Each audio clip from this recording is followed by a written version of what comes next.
这期绝对又是所有跑车迷们划不走系列。马特收到一封来自粉丝的邮件，他告诉马特自己有一辆迈凯伦720S要卖，并且价格只需不到二手车价的一半。于是他当即便坐了2个小时的飞的前往粉丝家。迈凯伦720S绝对是同时期超跑中的颜值天花板，极具未来感的流线型车身专为速度而生。它搭载4.0升双涡轮增压 V8 发动机，可提供720匹马力的狂暴动力，0-1加速仅需2.9秒，最大时速342公里每小时，号称同级别能屠牛宰马杀青蛙。不过粉丝家的这辆车是出了较为严重的事故，掀开车衣就能看见左侧的损坏，车门基本已经报废，只能用塑料膜包裹。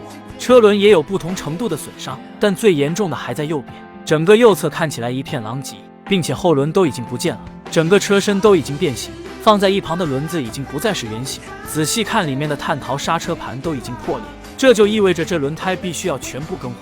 不过马特看中的还不是这些，他要重点查看的是2代碳纤维单体式驾驶舱。 Monocage 2不仅提高了坚固性，还最大程度地实现了车身轻量化。在它的保护下，外部虽然看起来受损严重，但驾驶室内部的情况依然很不错。只是最糟糕的情况还是出现了，碳纤维舱架已经被损坏。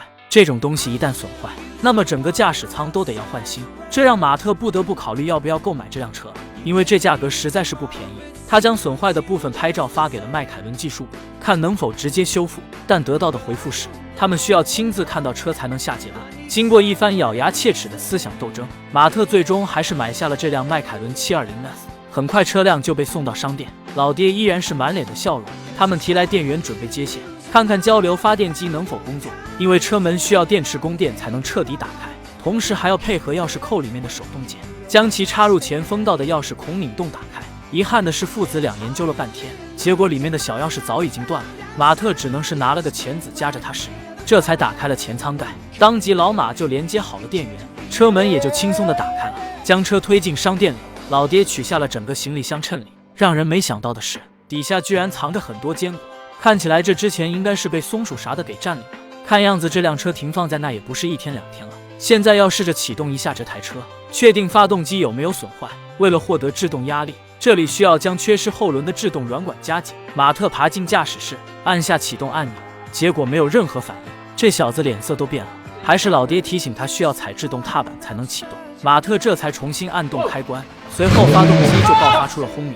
这说明至少最重要的发动机没什么问题，这绝对是个大好消息。不过就这一下启动，便发现了有漏油的情况。迈凯伦720S是干式油底壳，泄漏的地方正是有冷却器，但闻起来感觉像是变速箱油的味道。这意料之中的问题放着先不管，因为他现在要把汽车送往一家迈凯伦授权的维修点，看看碳纤维驾驶舱能否直接修复。很快技术人员出来检查，最终得出的结论是损坏过于严重，无法修复。那么这个最省时最划算的方案就彻底没戏了。于是父子2人只能将车给拉了回去，对此只能想其他办法。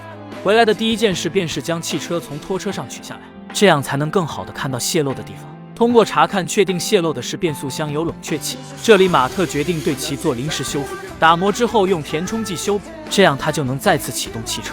他爬进驾驶室，按动启动按钮，发动机再次启动起来。不过刚修复的地方又开始了泄漏，但这至少证明发动机的确是没有问题。马特在网上寻找碳纤维驾驶舱的期间，几人开始拆解车身上损坏的部分。幸运的是，通过不断的拆解，左侧另外的碳陶刹车盘都没什么损坏，损坏最严重的便是车门部分，这基本上已经没有抢救的价值。接着又拆掉座椅，这样也能更清楚地看到损坏的碳纤维座舱。马特给迈凯伦服务中心打去电话，得出的全新座舱价格让马特虎躯一震。再看网上的二手价格也需要35000英镑，这让他很是无语，困扰了他整整1个星期。直到他的一位粉丝提供了赞助，以5000英镑的低价卖给马特整个座舱，这才解了他的燃眉之急。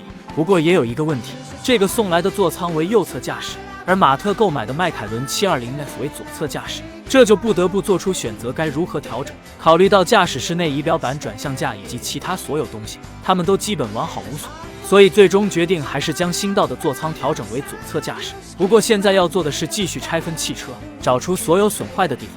随着不断拆解，马特又发现了一个坏掉的碳陶刹车盘，另外减震器也有些弯曲。打开机舱盖，映入眼帘的是一套价值8000英镑的拉力泥排气管。拆掉之后，底下就是变速箱和前方的发动机。这喷射马特一脸的玩意儿是来自迈凯伦的悬架，这种特殊悬架系统四角相连，流体在内部的受压状况取决于汽车行驶时你的坐姿状态。整车的拆卸工作看似麻烦，实际上也一点都不容易。车里众多的线路让人头皮发麻，想要取出发动机，几乎要断开所有连接，并且发动机支架固定在底盘，只能将汽车升起才能松开，同时还要放掉车里的机油和冷却液，这是一个十分耗时的过程。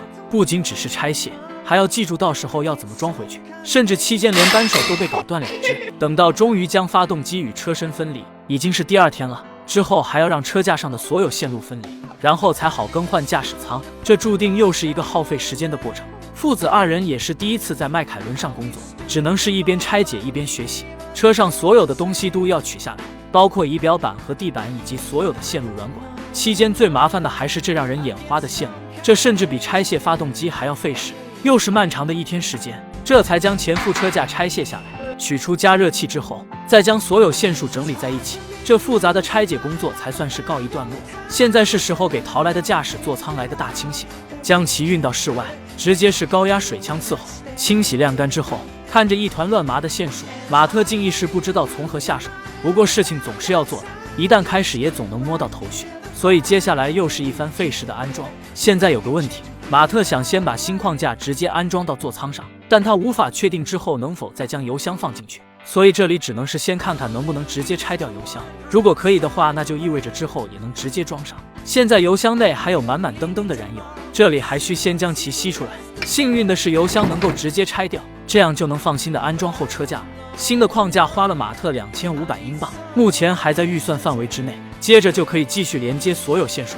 幸好刚刚才经过拆解，所以安装起来速度很快，不然时间耽搁久了之后，有些东西就容易记混淆了。除了所有的线束之外，还要安装数量众多的冷却管和空调线，然后便是油箱的安装，希望不要出现装不进去的情况。还好最终很轻松的就将油箱装好，接下来就可以将汽车引擎重新装上。固定时同样需要将汽车升高，为了避免重心偏移发生意外，这里需要用棘轮带进行捆扎固定，这样才能安心的固定螺栓。老马则开始安装排气管。马特将增压冷却器装上之后，顺便的也将冷却散热器给安排上。不过现在还有一个大问题，那就是这个新的驾驶座舱是右侧驾驶，所以这里还需要对其进行一番调整，而这里也没有其他更好的办法，只能是将原来座舱需要的部分切割下来，然后直接粘合到这个新座舱上。好在通过对比，其实两边相差并不是太大，主要就是转向柱和制动主缸的位置不同。将切割下来的部分放到这边进行对比标记，再钻出相对应的孔洞，然后将它们粘在一起即可。经过测试之后也是完全可行。那么剩下的部分就要按照同样的方法调整，而底部则还需要钻出踏板所需的孔洞。就这样，一个右侧驾驶的座舱框架就被调整成了左侧驾驶了，并且所有粘连十分的牢固。接下来便可以继续连接剩下的线束。在父子2人的合力之下，剩下的工作变得顺利起来。很快就开始安装前副车架，虽然很繁琐，不过老爹很明显是乐在其中。为了更快地装好所有部件，父子2人也是工作到很晚。每过1天忘记的东西就更多一些。这里比较复杂的是悬架系统的安装，因为它有涉及到液压装置，并且就算安装完成，想要上路也还需要去迈凯伦服务点进行调试设置。很快座舱外部的所有东西都已安装完成，不过当准备安装整个仪表板时，才发现固定支架的孔洞忘了调整，所以这里需要先将仪表板抬进驾驶室，找准了固定支架的具体位置之后，再将其取出，然后进行钻孔。完成之后才能将仪表板抬进来安装上去。老爹则开始添加制动液，因为想要启动它，这玩意也是必不可少的。同时他还要将报废轮胎上的制动卡钳拆下来，这东西还能继续使用。另外之前泄漏的油冷却器，这里也需要直接换新，随后便可以重新添加发动机油了。由于订购的保险丝还没到货，所以电池直接连接到了启动电机。虽然屏幕上跳动的全是错误提示，但好歹是有了反应。马特打算启动试试看，还没开始便被自己按了2声下明白。之所以没有什么反应，是因为中控台还没安装，上面有一个传感器用于识别汽车钥匙，大致的先安装上去。马特按动按钮，但却没有丝毫动静。几人找了老半天的原因，甚至又重新检查了一遍线路有没有问题，没有任何收获，这让马特有些沮丧，实在是想不通原因。在快要回家洗睡的时候，偶然间发现行车电脑的电线并没有连接到发动机，抱着试一试的想法，马特将它们连接起来，随后再次尝试启动。令人没想到的是，发动机立刻就发出了问题，居然就是这么个小玩意的原因，真是离谱他妈给离谱开门，离谱到家了。既然发动机已经能够启动，那么剩下的就能放心的安装了。待得将地毯贴好之后，众人开始到废车场寻找悬架，因为之前的有些弯曲。经过一番寻找，最终马特以700英镑的价格买了一根2手悬架支柱，准备好配件之后，便可以将其安排上了。完成后还要装上新的轮毂，而为了能够更加直观地了解此悬挂，马特还在小黑板上画了原理图。他说这样能有助于连接液压管。另外他花了2000英镑购买的新的碳陶刹车盘也已经送达，这里就可以直接安装上去，之后还有一些细节上的调整。除此之外，马特找了一块临时的尾翼过来，直接将其固定上去，因为他要连接好液压管和空气泵，测试尾翼部分能否正常滑开。另外他还要用真空机检查所有冷却管道连接是否有存在泄漏的情况，结果不出意外的就查出散热器有问题。老爹负责淘2手散热器，马特则打电话给迈凯伦客服订购了2个悬架支柱。经过思前想后，他还是决定使用全新悬架支柱，虽然贵是贵了点，但也不用过度的凑合。很快老爹带着散热器回来，这里就直接更换，经过检测也再没有泄漏。顺手的老马还买了许多需要的线束，因为汽车右边损坏很严重，许多线束都已经损坏，这里需要全部更换。连接好所有线束之后，马特坐进了驾驶室，按动按钮启动发动机。这次虽然成功启动，但不知为何有大量的烟冒出。最初以为是冷却液不够，所以2人又新加了冷却液，只是之后情况并没有得到好转，并且中控台突然不工作。不过屏幕上显示温度正常，这显然不是冷却液的问题，这让马特一脸懵。好在发动机没有因此废电。随后马特还使用了一种蓝色液体，具体是啥凡夫不得而知，但它能检测废气能量，如果有问题液体就会变成黄色。经过一顿猛如虎的检测，显然也没发现什么问题，但发动机依然喷着大量的浓烟，很快车间内就充斥着浓烟。于是马特只能去请教专业人士，顺便取回购买的悬架支柱。事实证明多学多问是有好处的，他也终于找到了问题所在，原因就是他将发动机油加得太满，导致溢出进入进气系统燃烧，并最终从排气中排出。迈凯伦 720S 并没有量油尺，只能从屏幕上看到具体的油位。现在启动也在没有冒出大量的油，他猜测是已经烧掉了多余的机油。不管怎样，现在都可以将新的悬挂支柱安排上了。这次拆卸时倒霉蛋换成了摄像小哥，被喷得满身都是。拆下来的悬架支柱则被马特直接扔掉。另外之前购买的手刹卡尺也到货了，这里也要将其安装上去，一切准备就绪。车内的一些衬里盖板也可以固定上去，接着座椅啥的也要重新装回去。经过了这么长时间的重建工作，马特早就已经等不及要体验一把了。于是他当即便换上了几个临时轮胎，坐进驾驶室启动汽车，带着摄像小哥直接开到了室外。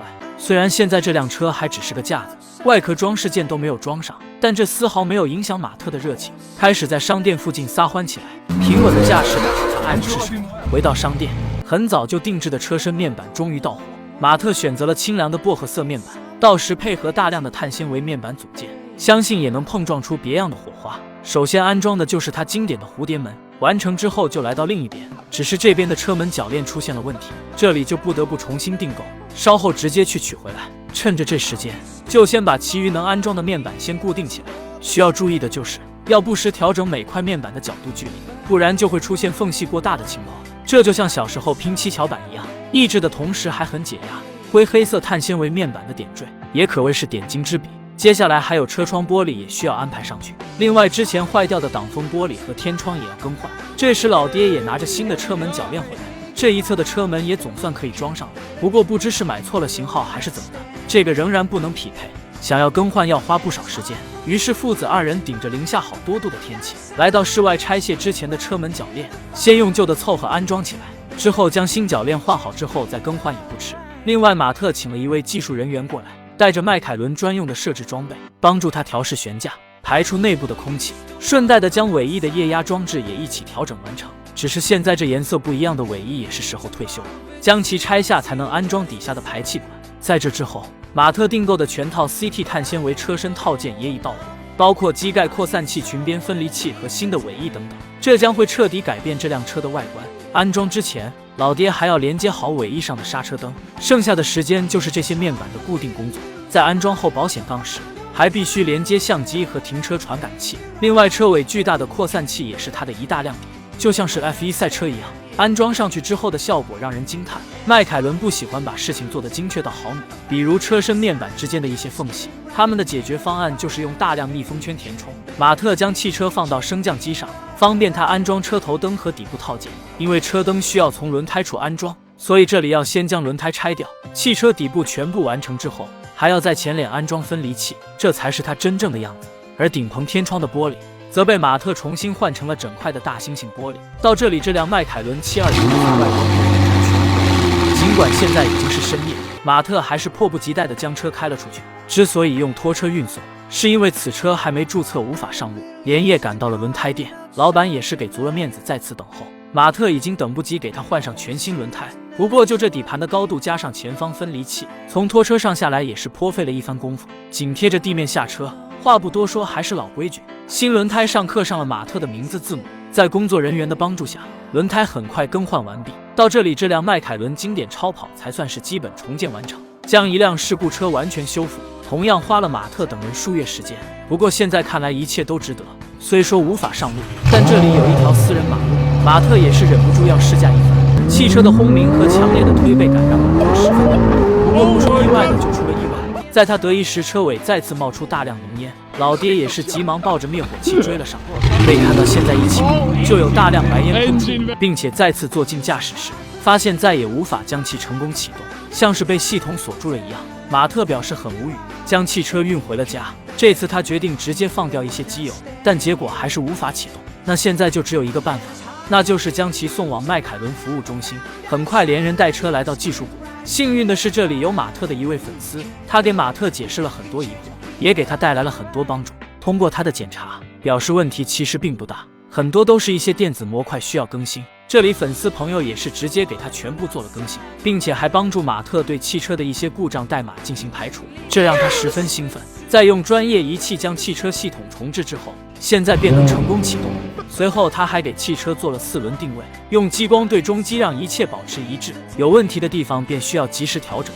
花了1个多小时，总算是完成了调整。那么到这里才算是真正的重建完成。马特还在担心这需要多少费用时，粉丝表示自己算是免费服务，这让脸后如马特也感到不太好意思，告别了粉丝朋友。接下来他还有一件大事要做。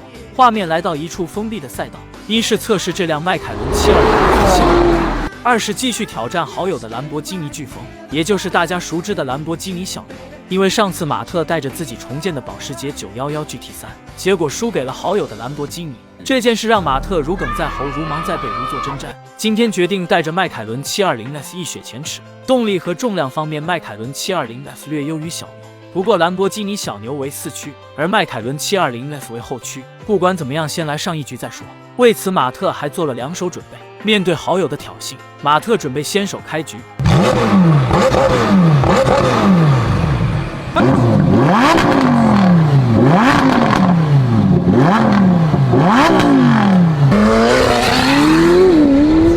不过显然他对此车多少还有着不适应，一路上操作有些变形，好在速度依然很快。接下来再看好友的兰博基尼，显然他的车技更好，这让马特感觉又要完犊子。最终公布成绩，马特最终以3秒的差距再次落败。不过他并不服气，他觉得是输在了自己的车技上，于是他拿出了第2手准备。马特找了自己另一位作为专业车手的朋友过来，打算让他驾驶自己的迈凯伦720S跑上一圈。刚开始一切都很顺利，看起来操作比马特更加稳健。本以为会是自己的翻身局，没想到过了一会儿仍然不见汽车的踪影。众人赶紧驾车前去寻找，没想到这次竟然一不小心冲进了历史台，这真是尴尬至极。